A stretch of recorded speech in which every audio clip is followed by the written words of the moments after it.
নমস্কার বন্ধুরা, তুলির হেসেলে আরো একটি নতুন পর্বে সবাইকে স্বাগত।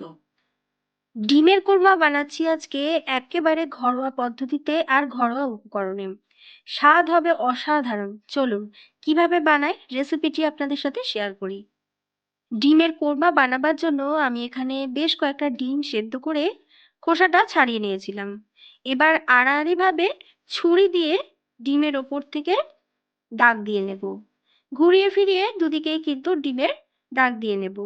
এভাবে দাগ দিয়ে নিলে কি হয়, ডিমগুলো কিন্তু ভাজার সময় তেল ছিটকে আসে না, আর ডিমের মধ্যে মশলাটাও কিন্তু খুব ভালো মতো ঢুকে যায়।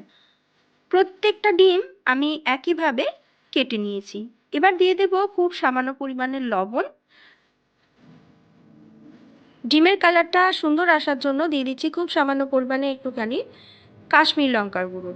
খুব ভালো মতো সমস্ত ডিমগুলোকে লঙ্কার গুঁড়ো আর লবণ দিয়ে মাখিয়ে নিয়ে এক সাইডে সরিয়ে রাখছি।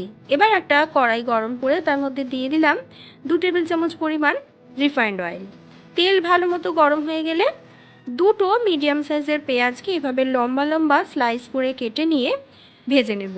এই পেঁয়াজটা আমি বেরেস্তা বানিয়ে নেব। গ্যাসের ফ্লেমটাকে মিডিয়াম টু হাইতে রেখে অনবরত নাড়াচাড়া করে পেঁয়াজটাকে এভাবে বেরেস্তা বানিয়ে নিলাম। এর থেকে বেশি পেঁয়াজটা আমি আর ভাজবো না। এটাই যখন ঠান্ডা হয়ে যাবে এর কালারটা কিন্তু আরও অনেক বেশি ডার্ক হয়ে যাবে, তাই এই অবস্থাতেই তুলে নিলাম। এবার একটা পাত্রে রেখে এটাকে ঠান্ডা করে নেব। এবার ওই তেলের মধ্যেই দিয়ে দেব আগের থেকে লবণ আর কাশ্মীরি লঙ্কার গুঁড়ো মাখিয়ে রাখা ডিমগুলো। ডিমগুলোকেও একটু হালকা হাতে নাড়াচাড়া করে হালকা করে ভেজে নেব। খুব বেশি লাল লাল করে কিন্তু ভাজবো না, এর থেকে বেশি কিন্তু আমি আর ভাজবো না। এবার প্রত্যেকটা ডিম ওই তেলের উপর থেকে তুলে রেখে দেব। ওই তেলের মধ্যেই দিয়ে দিচ্ছি 1 টেবিল চামচ পরিমাণ গাওয়া ঘি। কোরমা কিন্তু ঘি ছাড়া হয় না। ঘি ভালো মতো মেল্ট হয়ে গেলে ফোড়নে দিয়ে দিচ্ছি দুটো ছোট তেজপাতা, একটা শুকনো লঙ্কা, 3টে ফাটিয়ে নেওয়া ছোট এলাচ, 3টে লবঙ্গ, দুটো দারচিনি স্টিক আর গোটা 10 শাহি মরিচ। ফোড়নটাকে কয়েক সেকেন্ড সুন্দর করে নাড়িয়ে চাড়িয়ে নিয়ে দিয়ে দিলাম পেঁয়াজ আর কাঁচা লঙ্কা বাটা। এখানে আমি ঝাল অনুযায়ী কাঁচা লঙ্কা আর একটা বড় সাইজের পেঁয়াজকে বেটে রেখেছিলাম, সেটাই দিয়ে দিলাম। কোরমাতে কিন্তু বাটা মশলাই প্রয়োজন হয়, তাই আমি পেঁয়াজটাকে বেটেই ব্যবহার করেছি। এবার পেঁয়াজটাকে খুব ভালো করে বেশ কিছুক্ষণ সময় ধরে নাড়াচাড়া করে ভেজে নেব, যাতে পেঁয়াজের কাঁচা গন্ধ চলে যায় আর পেঁয়াজ থেকে তেল ছেড়ে আসে। দেখুন পেঁয়াজ থেকে কিন্তু সুন্দর তেল ছেড়ে গেছে। এবার এর মধ্যে দিয়ে দেব আদা রসুনের পেস্ট।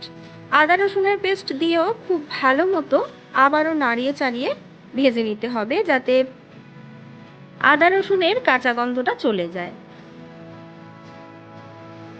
আদা রসুন খুব ভালো মতো কষানো হয়ে গেছে।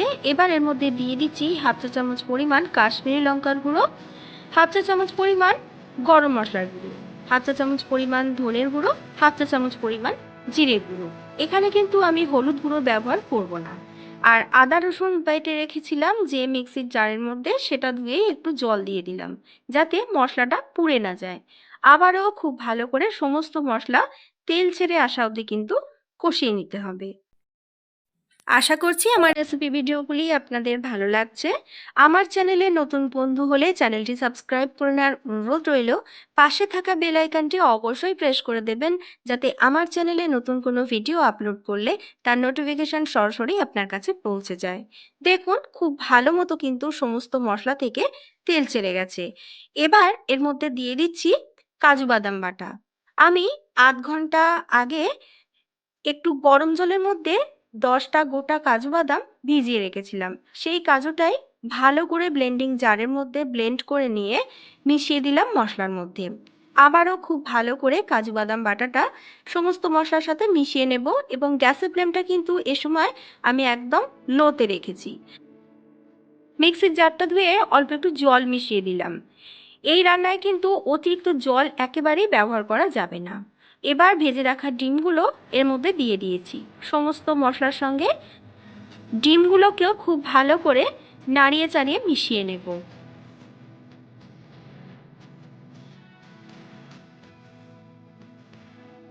ডিমগুলো মশলার মধ্যে খুব ভালো করে মিশিয়ে নিয়ে এবার দিয়ে দেব হাফ চা চামচ পরিমাণ চিনি, স্বাদ মতো লবণ,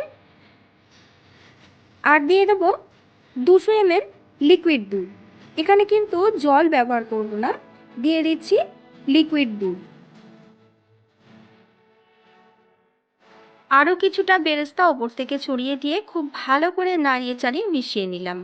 এবার গ্যাসের ফ্লেমটাকে একেবারে হাইতে দিয়ে ঢাকা দিয়ে 2 মিনিট ফুটিয়ে নেব।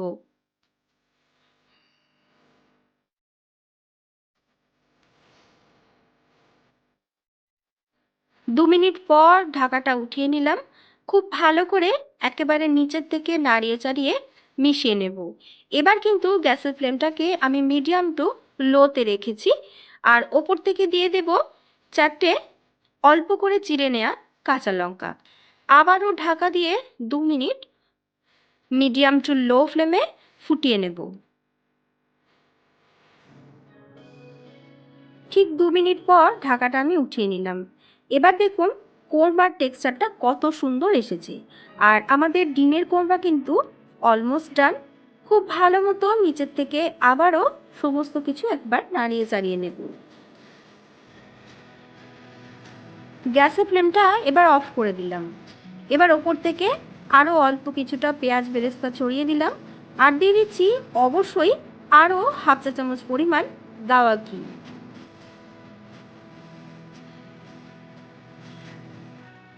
ঘি আর পেঁয়াজ বেরেস্তা ছড়িয়ে দিয়ে আরও 2 মিনিট একটু স্ট্যান্ডিং টাইমে রেখে এবার দেখুন ডিমের কোরমার টেক্সচারটা কত সুন্দর এসেছে আর কতটা লোভনীয় দেখতে হয়েছে। ভাত, রুটি অথবা নান যে কোনো কিছুর সাথে কিন্তু এই ডিমের কোরমা পরিবেশন করা যেতে পারে। আর আমার এই রেসিপিটি ফলো করে যদি আপনারাও বানান, এর স্বাদ কিন্তু হয় অসম্ভব সুস্বাদু। আমার আজকের ভিডিওটি যদি ভালো লেগে থাকে অবশ্যই ভিডিওটিতে একটি লাইক, কমেন্ট, শেয়ার করে পাশে থাকবেন। আমার চ্যানেলের নতুন বন্ধু হলে চ্যানেলটি সাবস্ক্রাইব করে নেওয়ার অনুরোধ রইল। পাশে থাকা বেল আইকনটি অবশ্যই প্রেস করে দেবেন, যাতে আমার চ্যানেলে নতুন কোনো ভিডিও আপলোড করলে তার নোটিফিকেশন সরাসরি আপনার কাছে পৌঁছে যায়। আজ তাহলে আসি, আবার দেখা হবে নতুন কোনো রেসিপি ভিডিও নিয়ে খুব তাড়াতাড়ি। সকলে ভালো থাকবেন, সুস্থ থাকবেন। ধন্যবাদ।